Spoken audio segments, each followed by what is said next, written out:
Nakatingin ka ba sa buwan ngayong gabi? Napansin mo na ba na kahit gaano katagal mo itong titigan, parang laging iisa lang ang mukha nitong nakaharap sa atin? Ngunit bakit ganoon?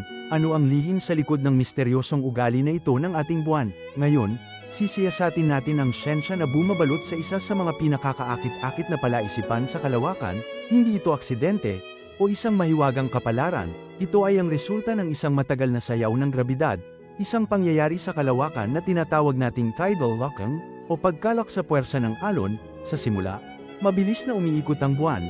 Ngunit ang patuloy na paghila ng grabidad ng Earth ay lumikha ng mga tidal bulge sa buwan, na parang mga umbok ng tubig sa dagat.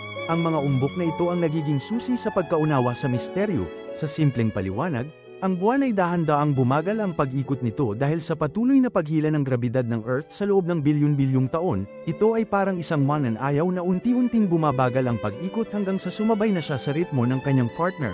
Ang enerhiya na nawala mula sa pag-ikot ng buwan ay naging init, at ito ay nagdulot ng paghinto ng pag-ikot nito.